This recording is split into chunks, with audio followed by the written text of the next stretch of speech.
Bueno, vamos a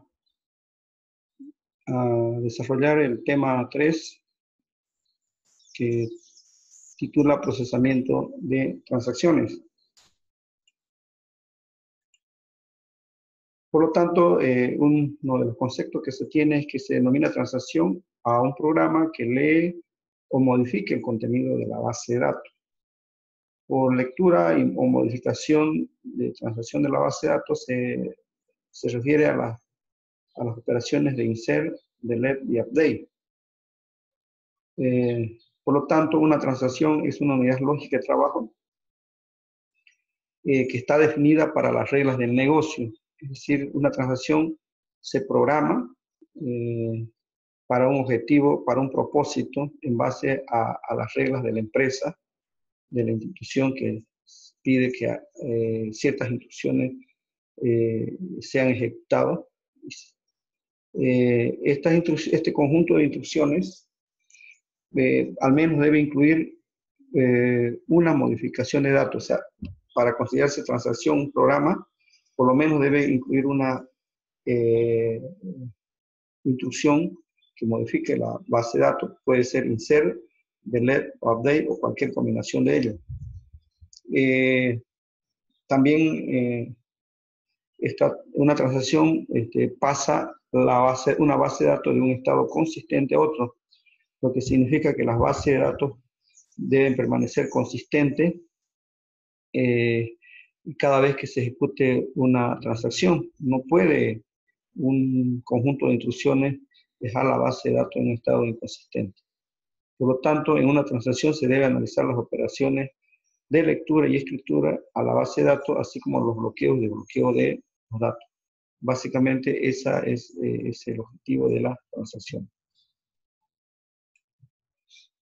Por ejemplo, acá supongamos que tenemos una aplicación bancaria y un procedimiento para transferir fondos entre las cuentas A y B. Y se ejecutan 3 instrucciones. La primera es verificar que la cuenta A tenga suficiente dinero, es decir, tenga saldo suficiente para retirar el dinero. La segunda sería que una vez validado que A tenga suficiente dinero, se aumente el saldo de B en el monto especificado. Y por último, se disminuye el saldo de A en el monto especificado. Si todas las instrucciones, si las 3 instrucciones se ejecutan sin ningún problema, pues la transacción termina sin que la base de datos se genere alguna inconsistencia en la base de datos, ¿no? Pero supongamos que el sistema falla justo antes de comenzar a ejecutarse la línea 3, es decir, aquí, antes de disminuir el saldo de A.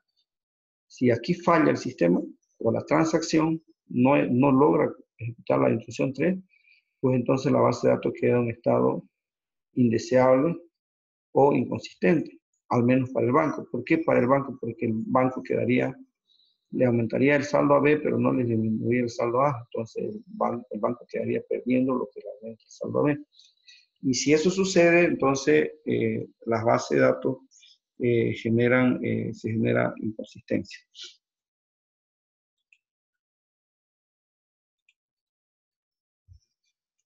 Una transacción puede llegar a fallar por distintos motivos, ¿ya? Y acá pasamos a citar algunas de ellas, o razones, ¿ya? Una de ellas es la situación excepcional detectada que hace que el programa no pueda continuar. Todos los programas, no solo de base de datos, sino cualquier otro programa, debemos controlar las situaciones excepcionales, o sea, situación, por ejemplo, la división por cero y otras situaciones que puedan ser excepción en la ejecución del programa, ¿no? Tenemos que controlar que ante cualquier excepción, el programa debe controlarse, ¿ya? Para que no se detenga. Puede haber una falla del programa, es decir, una falla en la lógica del programa. No olviden que los programas son desarrollados por personas y las personas pueden cometer errores, entonces puede fallar el programa en su lógica. Puede haber una falla del software de la base de datos, ¿ya? El software de base de datos puede fallar de alguna manera. Otro motivo por el cual falla es la falla del motor de base de datos, también vienen con falla. El sistema operativo también trae falla, en algunos casos está fallando. Se cuela todo el sistema operativo y, bueno, se paran todas las transacciones, ¿no? El hardware con mucho más posibilidad todavía de fallas, puede fallar el disco, la memoria, el procesador y otros dispositivos de hardware que pueden fallar, ¿no? Los sistemas de comunicaciones, ¿ya? Puede fallar una transacción porque se corta la energía eléctrica y el servidor no cuenta con el respaldo de una batería o un UPS para continuar su ejecución. Se pueden también presentar conflictos, esto lo vamos a ver en el siguiente tema, en la concurrencia de las transacciones. Se puede presentar un problema de lo que se llama un abrazo mortal, ya un G-lock, ¿ya? Y bueno, esas son las principales razones por las cuales una transacción podría fallar y podría dejar, hay una gran posibilidad que si falla una transacción o se deja de ejecutar una instrucción que forma parte de una transacción porque es vista como una unidad lógica, pues existe una gran posibilidad de que la base de datos quede en un estado inconsistente. Los estados de una transacción están definidos en el siguiente esquema. Toda transacción empieza a activarse con la instrucción begin transaction. ¿Ya? Ahí debemos iniciar el punto de partida, es decir, aquí inicia la transacción, aquí, y todas las instrucciones que a partir de la instrucción begin transaction se ponen activas, o sea, toda instrucción de insert, delete y update empiezan a ser activadas a partir de esta instrucción. Luego pasa una transacción a estar parcialmente comprometida, es decir, cada vez que se ejecute una instrucción de insert, update o delete, esas instrucciones pasan a un estado parcialmente comprometida, o sea, están todavía comprometidas, pero de manera parcial. En otras palabras, se ejecutaron, pero están todavía pendientes de confirmar. Y una vez termina toda la transacción culmina con la instrucción commit. Todas las instrucciones que están entre begin transaction y commit, todas esas instrucciones, una vez se ejecute el comando commit, se da por terminada la transacción y todas las instrucciones de insert, delete y update están comprometidas, es decir, se confirman en la base de datos. Mientras tanto,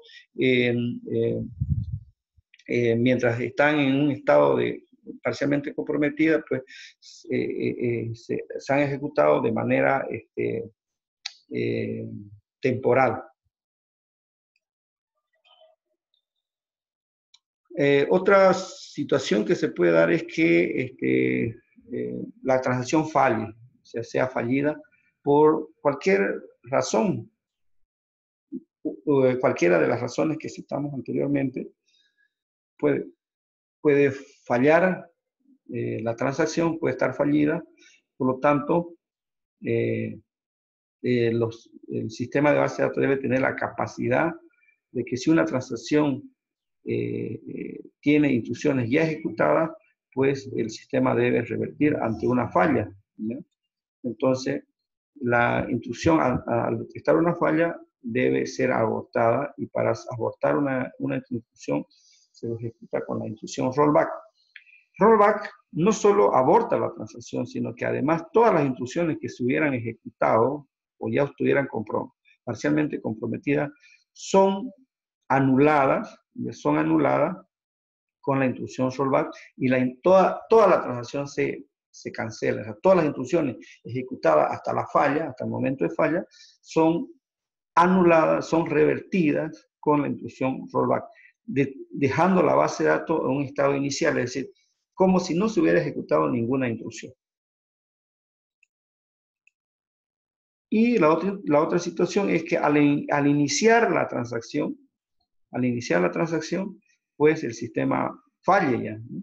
Por lo tanto, igual, al iniciar, si la transacción al inicio ya está fallando, también se debe aplicar la instrucción rollback. Para todos los casos, todo el conjunto de instrucciones que forman parte de una transacción, pues deben reiniciarse o cancelarse, o lo que se llama también revertirse, ¿no?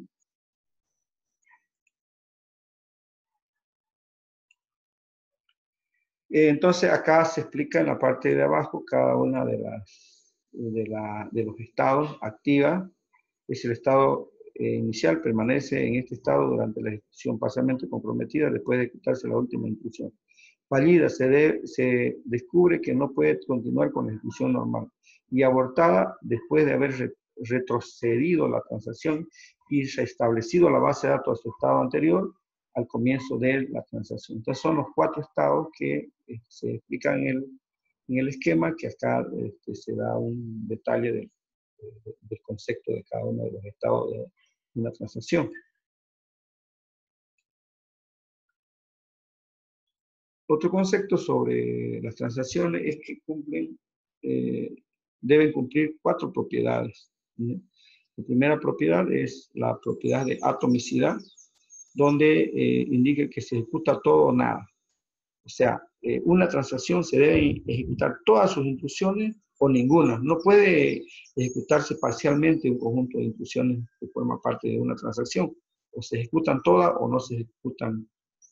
Y a esa propiedad se le llama la propiedad de atomicidad. O sea, las transacciones deben cumplir con esta propiedad. La consistencia.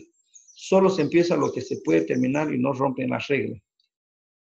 Para poder ejecutar una instrucción, las instrucciones no deben violar las reglas que están definidas en la base de datos. Estas reglas se refieren a reglas de integridad y otras reglas que se pueden aplicar. Por ejemplo, no podemos insertar en la edad, en el campo de edad de la tabla persona, no podemos insertar la edad negativa, menos 10 años. Eso rompe las reglas. Por ejemplo, no podemos poner en la fecha una fecha no válida, ¿ya? Y así son reglas que se deben cumplir en la base de datos. Entonces, la consistencia consiste en ejecutar instrucciones que no rompen las reglas. El aislamiento, isolation, una operación no puede afectar a otro. Eso lo vamos a ver cuando veamos el tema de control de concurrencia, que cuando una base de datos es multiusuario, se puede dar el problema de aislamiento, es decir, que 2 o más transacciones acceden al mismo dato y generan conflicto. Entonces, las transacciones deben aislar a sus instrucciones de tal forma que 2 o más transacciones no se perjudiquen entre sí. Y la durabilidad, que es una propiedad que garantiza que una vez ejecutada la operación, persistirá para siempre. Es decir, una vez la transacción ha sido confirmada, pues no puede revertirse, permanece en la base de datos para siempre. Los cambios, el insert, el update o el delete que se hubiera hecho queda ejecutado para siempre una vez que se confirman las instrucciones de una transacción. Las transacciones cumplen un rol en la base de datos y un primer rol es proteger los datos de las fallas del software, hardware y potencias eléctricas. O sea, el rol principal, ¿por qué se deben usar transacciones? Porque debemos proteger los datos ante fallas de software, potencia y otros problemas. Ante cualquier falla, nosotros debemos, la transacción, mejor dicho, debe proteger a las bases de datos. Y el otro, evitando, por supuesto, la inconsistencia de las bases de datos. Y el otro rol importante es permitir el aislamiento de datos de tal forma que varios usuarios pueden acceder simultáneamente a los datos sin interferencia. Y el otro rol es aislar la transacción, es decir, que se ejecuta solo sin que otras transacciones intervengan mientras yo esté ejecutando las instrucciones. Mientras una transacción esté ejecutando sus instrucciones, otras transacciones no deben perjudicar el normal la normal ejecución de las transacciones, las instrucciones que forman parte de una transacción. Dentro de un motor de base de datos, ¿cómo se manejan las transacciones? Entonces, un sistema de gestión de base de datos, una transacción es simplemente un conjunto de instrucciones que se ejecutan formando una unidad de trabajo, es decir, en forma indivisible o atómica. Entonces, nosotros tenemos que ver con una transacción, si bien es cierto, puede tener 2, 3, 10 instrucciones, pero para el motor de base de datos, esa transacción es vista como una sola unidad de trabajo o de negocio. Es una sola instrucción para él, aunque esté compuesta por varias instrucciones. Por lo tanto, esas instrucciones son indivisibles o atómicas, ¿ya? Si son 10 instrucciones para el motor de base de datos, es como si fuera una sola instrucción. No la puedo dividir en partes. Por lo tanto, se dice que un sistema de gestión de base de datos es transaccional si es capaz de mantener la integridad de los datos. O sea, si un motor de base de datos no mantiene la integridad de la base de datos, pues no se puede considerar un sistema de gestión transaccional. Por lo tanto, entonces, si una transacción falla, entonces el motor de base de datos debe tener la capacidad de deshacer las instrucciones ejecutadas hasta dejar la base de datos en estado inicial, llamado punto de integridad. Como si la orden de la transacción nunca se hubiesen realizado, como si las instrucciones nunca se... Entonces, los motores de base de datos deben tener esas características. Primero, de proteger la base de datos, de tal forma que ante cualquier falla, el sistema debe tener la capacidad de volver la base de datos en un estado inicial, es decir, a su estado consistente. No puede dejar un motor de base de datos, un motor de base de datos no puede dejar los datos almacenados que generen inconsistencia.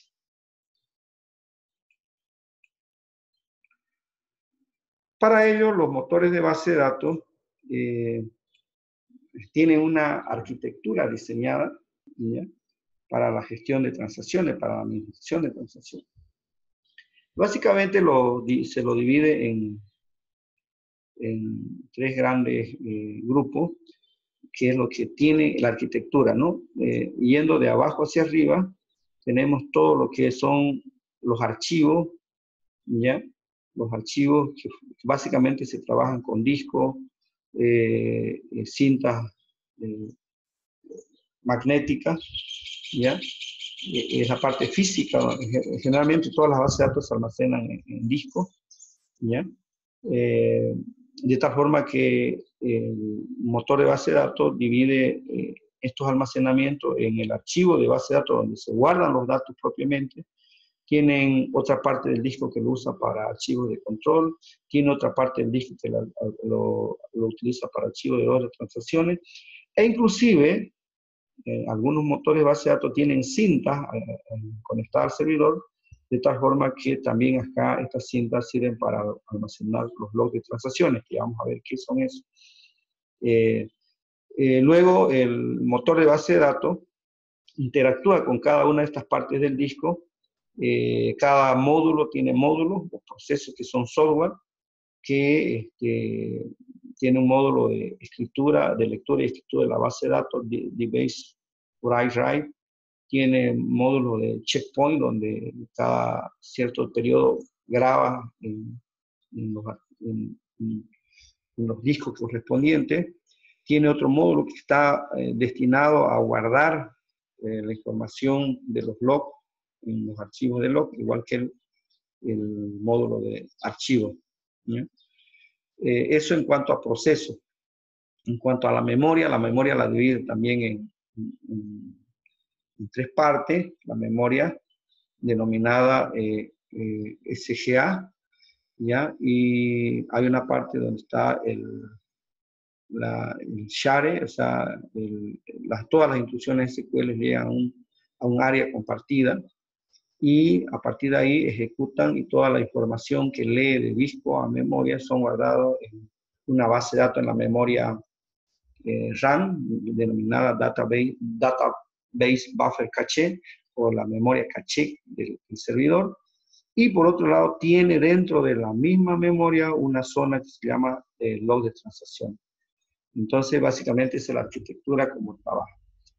Entonces, en una primera instancia, con una instrucción cl insert, el motor de base de datos lee la información o escribe a través del módulo que se llama Database Write-Write, o base de datos de lectura y escritura. Lee o escribe este módulo, y esa información, cuando lee de disco a memoria, lo lleva directamente la información al buffer. Y cuando escribe del buffer, escribe y lleva a la base de datos. Entonces, esa es su función de este módulo. Luego, una vez lee la información, esa información es procesada en la memoria caché, pero antes, en paralelo, va haciendo su copia de la información que está llevando a la memoria caché. Si ustedes recuerdan, esto sucede, por ejemplo, con la instrucción inserted. ¿Se acuerdan de la instrucción inserted o deleted? Exactamente lo que hace es hacerse una copia de los datos que están en la memoria, se hace una copia paralela, o sea, tiene datos paralelos en la memoria RAM, en una zona que se llama log de transacciones. O sea, leo la información, lo guardo en una zona de la memoria, y esa misma información es guardada por si acaso en una copia denominada log de transacción.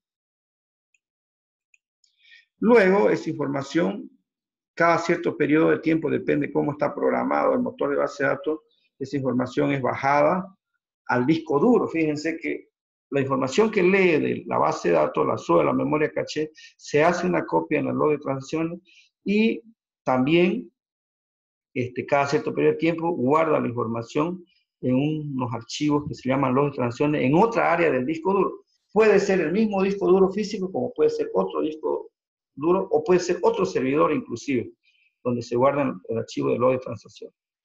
Posteriormente, con el módulo checkpoint, lo que hace es, cada cierto periodo, o cuando le damos commit o le damos rollback, el sistema guarda, confirma todas las operaciones hechas en memoria, las confirma en la base de datos, tiene unos archivos de control, ¿bien?, para saber dónde empezó y demás cosas, la transacción, a qué hora empezó, qué usuario lo hizo, y guarda todo lo que se hace en la memoria, ya sea insert, update o delete, select, todo se guarda en un archivo de log de transacciones, o denominada también bitácora de transacciones. Esta bitácora de transacciones, estos archivos, llegan a ser mucho más grandes, a ocupar espacios mucho más grandes que la propia base de datos. Llegan a ser 3 hasta 4 veces más grandes, porque aquí se guarda toda la información. Cada detalle de las actividades que se hacen en la base de datos son guardadas en estos archivos denominados log de transacción. Y si el motor de base de datos tiene una cinta, entonces no solo guarda la información en los archivos de log de transacciones de los discos duros, sino que además pueden ser guardados en disco de manera automática, lo que sería un backup de todas las transacciones. Esta cinta de log de transacciones se lo puede ir almacenando de manera diaria o de manera semanal o de manera mensual, de tal forma que estas cintas deben ser llevadas a lugares externos, que no deben mantenerse en los data centers, deben llevarse a lugares externos para prevenir, por ejemplo, ante un incendio. Si se llegara a incendiar todo el equipamiento, toda la sala de cómputo, entonces de esta cinta podemos recuperar hasta el último minuto, hasta el último día que se hizo la transacción y se sacó la cinta. Hasta ese día el sistema es capaz de de hacer una autorrecuperación de toda la información, porque la información que se guarda aquí es acumulativa, es decir, se guarda todas las transacciones de minuto a minuto, segundo a segundo, todas las transacciones que se vienen haciendo, de tal forma que si ante un desastre nosotros podemos recuperar la información de las cintas de log de transacción. Este archivo es tan importante, el archivo de transacciones o bitácora, que se utiliza para recuperación del sistema después de una falla y para garantizar las propiedades así de la transacción. Es decir, su objetivo principal de todo el nodo de transacciones es, dice, la recuperación ante cualquier falla y además garantizar las propiedades así. Lo que hace, dice, primero se ejecutan las operaciones en la base de datos del nodo de transacciones.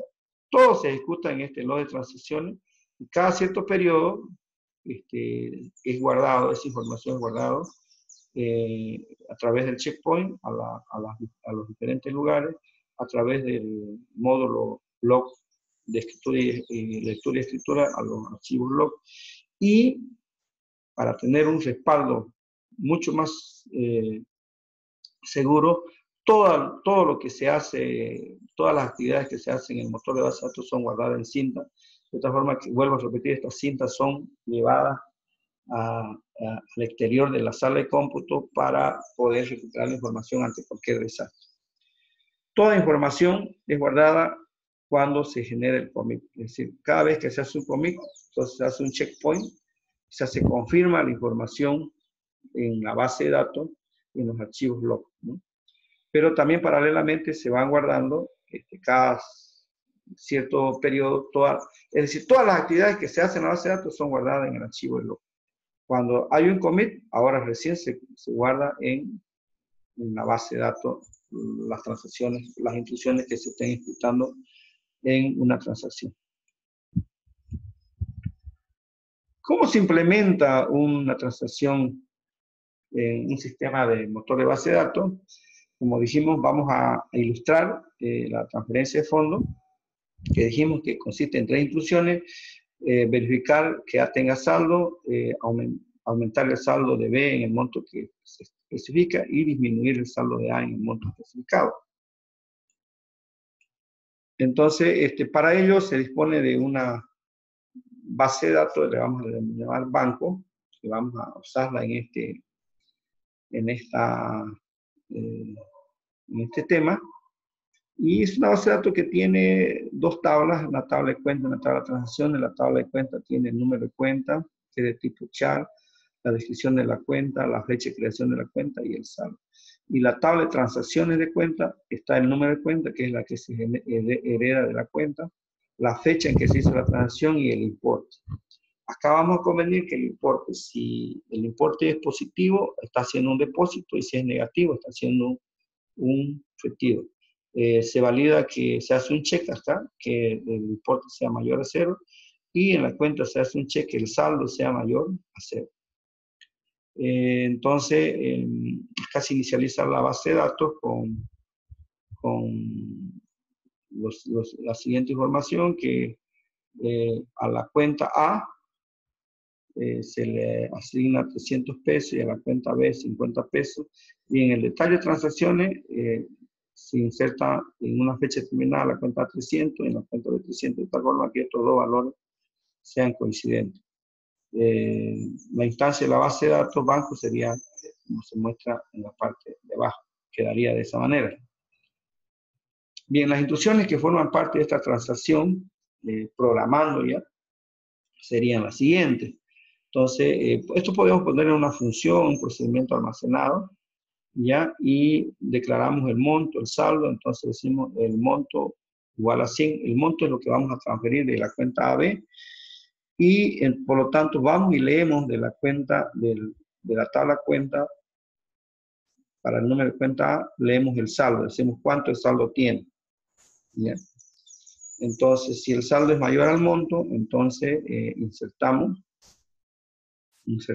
a la cuenta B ese monto. Quiere decir, hay saldo disponible para, le decimos, insertamos a la cuenta B el monto, actualizamos ese saldo de la cuenta B, insertamos a la cuenta A el monto, o sea, le restamos a A menos 100 y actualizamos el saldo de A también, ¿no? Entonces, las 2 primeras instrucciones son insert update. La una inserta el monto y actualiza el saldo de B. La otra disminuye el monto a la transacción A y actualiza su saldo.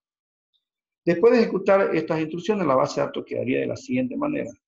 El saldo de A, que tenía 300, ahora va a tener 200. Y B, que tenía 50, ahora va a tener 150. ¿De dónde sale esto? Inicialmente A tenía 300, B tenía 50. Ahora, a B se le aumentó 100. Por lo tanto, 100 más 50 son los 150 que tiene acá B. Y A quedaría 300 menos 100 quedaría 200. Entonces, fíjense, después de ejecutar estas instrucciones que forman parte de la transacción, la transacción se llama transferencia de fondos. Como verán, después de ejecutar todas estas instrucciones, sobre todo nos interesan las instrucciones de insert, update y delete.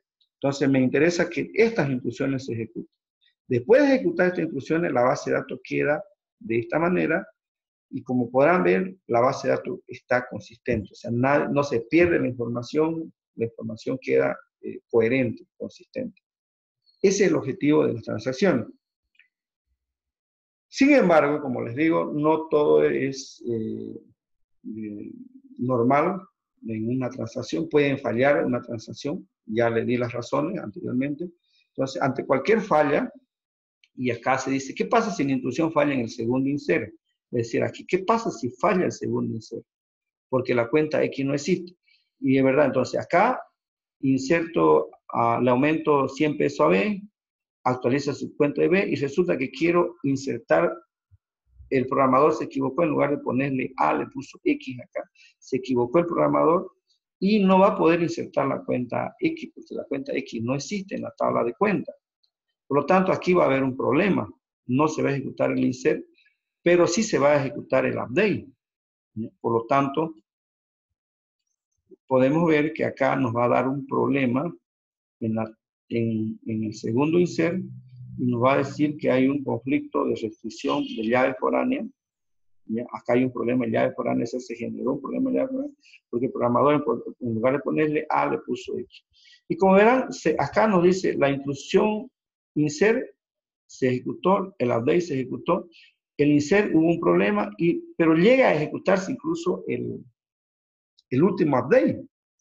Entonces, veamos cómo queda después de ejecutar nuestra base de datos queda de la siguiente manera. El saldo de A queda en 100, el saldo de B queda en 250. ¿De dónde sale esto? Resulta que A tiene 300, a A se le resta menos 100, ¿ya? A B se le inserta 100, a B se le inserta 50 y a B se le inserta 100. Por lo tanto, B tiene 250 y A solo tiene 100, ¿ya? Entonces, acá se genera un problema, ¿ya? El saldo de la cuenta A es 100 y las transacciones, como ven ustedes, las transacciones suman 200. La base de datos queda inconsistente. Si usted ve 300 menos 100 es 200. ¿Y acá cuánto tiene? Solo tiene 100. Eso porque no se ejecutó una intrusión. Basta que no se ejecute una intrusión, entonces aquí hay una inconsistencia de datos. Si usted suma el detalle, si nos sumamos el detalle, 300 menos 100 es 200. Sin embargo, el saldo, después de ejecutar con esa falla la transacción, el saldo es 100. El saldo de B es correcto. 100 más 100, 250. Por lo tanto, si planteamos así una transacción, si la programamos de esta manera, hay una gran probabilidad de, ante cualquier falla en la transacción, la base de datos queda en estado inconsistente. Se rompe la propiedad de atomicidad y se ejecutan todas las instrucciones o no se ejecuta nada. Acá se rompió esta propiedad de atomicidad. Para evitar violar las propiedades hacia las transacciones, se utilizan las cláusulas begin tran, commit tran y rollback tran. Veamos qué. Entonces, fíjense que la anterior programación, en ninguna parte había la intrusión begin tran. Entonces, para proteger las transacciones ante cualquier falla, pues debemos iniciar cualquier transacción con la intrusión begin tran. Y después de poner la intrusión begin tran, podemos poner cualquier intrusión insert, delete, update. Eso es lo que nos interesa controlar. Insert, delete y update. Si todas estas instrucciones se ejecutan correctamente, pues inmediatamente después de ejecutar cualquiera de estas instrucciones, podemos confirmar las transacciones con la instrucción commit tran.